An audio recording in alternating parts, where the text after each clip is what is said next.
दोस्तों नमस्कार। इस वक्त देश में फैली महामारी और इस महामारी को महामारी बनाने वाले कारणों के बारे में आज चर्चा करना चाहता हूँ।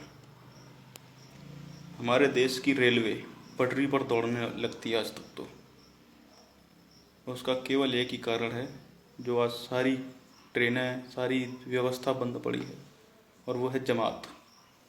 अगर ये जमात ना होती तो सारी व्यवस्थाएं बहाल हो गई होती। कुछ लोग वकालत कर रहे हैं कि ये जमात का काम नहीं है, कुछ पक्षधर भी हैं उसके। देश की इतनी बड़ी महिला पहलवान को गाली गलौज कर रहे हैं कुछ, उसको पहलवान ने, बबीता फोगाट ने बोल दिया। तो मेरी समझ में आज तक ये नहीं आया कि आखिर हम इतने सहिष्णु क्यों हो गए। क्या पहचानने में अनदेखी कर रहे हैं, या हम पहचान नहीं पा रहे कि पत्थरबाज ये भटके हुए नौजवान हैं, या वाकई में ये देश के गद्दार। दोस्तों, ये सोचना पड़ेगा कि वाकई में इस्लाम है क्या, मुसलमान हैं क्या, कौन हैं ये लोग। इस वक्त देश में दो तरह के मुसलमान हैं, एक तो वो जो शिक्षित हैं और दूसरे वो जो अशिक्षित हैं, जिन्हें कुछ गोदी मीडिया भटके हुए नौजवान कहती है। और इन्हें भटकाने का काम करते हैं शिक्षित।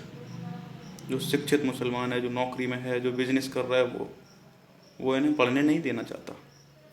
वो इनसे यही काम करवाना चाहता है, क्योंकि उनके पास नौकरी के अलावा भी जो बाहर से पैसा आता है वो उनको चाहिए।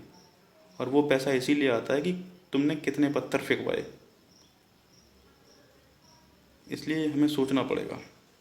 आज तक आप सोचो, दुनिया के किसी भी देश में देखो, दुनिया के किसी भी कोने में देखो, कहीं पर जितने भी दंगे फसाद करने वाले जो लोग हैं, वो केवल एक ही धर्म से नाता क्यों रखते हैं?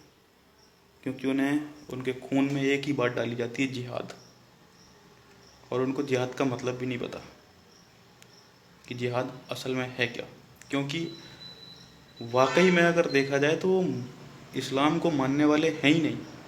इस्लाम भी इस समय देश में दो तरह का, दुनिया में दो तरह का फैला है।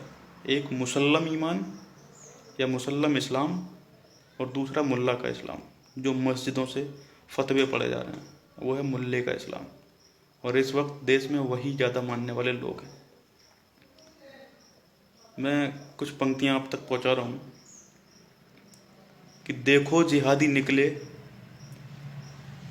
देखो जिहादी घर से करने जिहाद निकले। देखो जिहादी घर से करने जिहाद निकले, पत्थरबाज अता करके नमाज निकले। पत्थरबाज अता करके नमाज निकले, अमन के माहौल में दंगा फसाद करने। अमन के माहौल में दंगा फसाद करने, मौलाना मौलवी करने रक्तपात निकले। अमन के माहौल में दंगा फसाद करने, मौलाना मौलवी करने रक्तपात निकले। अमन और शांति का पैगाम देने वाले, अमन और शांति का पैगाम देने वाले मौलाना मौलवी ही सभी कसाब निकले। मौलाना मौलवी ही सभी कसाब निकले। और झंडा मजहबी हाथों में थामकर, झंडा मजहबी हाथों में थामकर, सड़कों पर देखो देश के दलाल निकले।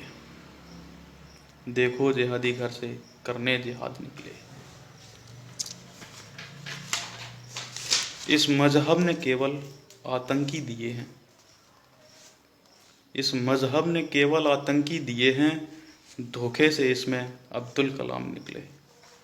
धोखे से इससे अब्दुल कलाम निकले। धन्यवाद दोस्तों। अगर अब भी ना समझ में आए तो फिर ये कहीं ना कहीं हमारी कमी है, कहीं ना कहीं इसमें हमारी सहिष्णुता की कमी है, जो हम इतने आवश्यकता से अधिक सहिष्णु हो गए। हम नहीं सोच पा रहे कि वाकई में हम वकालत किसकी कर रहे हैं, हम क्या चाह रहे हैं, इस देश को क्या बनाना चाह रहे हैं। हम इनका बाइकआउट क्यों नहीं करते? क्यों ज़बरदस्ती का भाईचारा भाईचारा, इस भाईचारे में हम देश को बर्बादी की ओर क्यों ले जा रहे हैं? बाइकआउट करो इनका। धन्यवाद। जय हिंद, जय भारत।